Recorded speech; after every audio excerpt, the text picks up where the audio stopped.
ทีหนึ่งเนาะเขาสิมาตัวโคโคเนาะโคโคจากประจุขึ้นให้มาก็คือ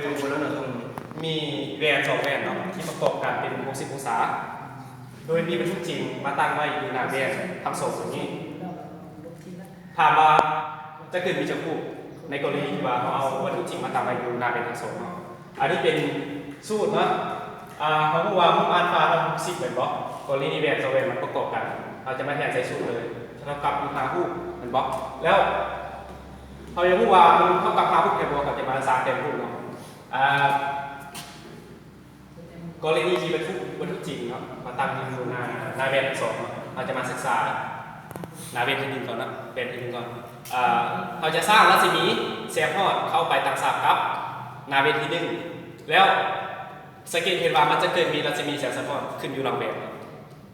ความหมายด้วยอีกหนึ่งก็คือเป็นรูปจริงเนาะแล้วหลังจากนั้นสายรัศมีแสงฮอดนี่มาต่างสาบครับหลังเบนที่สองจะให้เกิดมีรัศมีแสงสะท้อนอยู่หลังแวนที่สองหมายด้วย A2 ก็คือวัตถุหลวงเนาะแล้วหลังจากนั้นเราจะซ้ายเราจะมีแสงฮอดเข้าไปตักษากับหลังแวนที่หนึ่งเนาะแล้วจะให้เกิดมีเราจะมีแสงสะท้อนขึ้นมาอยู่หลังแวนที่สองหมายด้วย A5 เป็นรูปหลวงเนาะ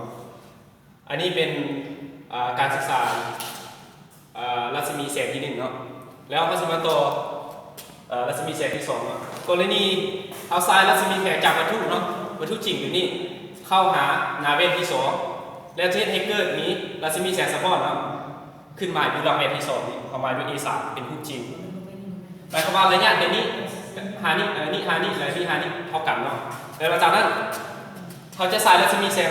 ฮอดนี่เข้าไปต่างสาบกับหลังเวนที่หนึ่งแล้วจะให้เกิดมีรัศมีแสงสะท้อนอยู่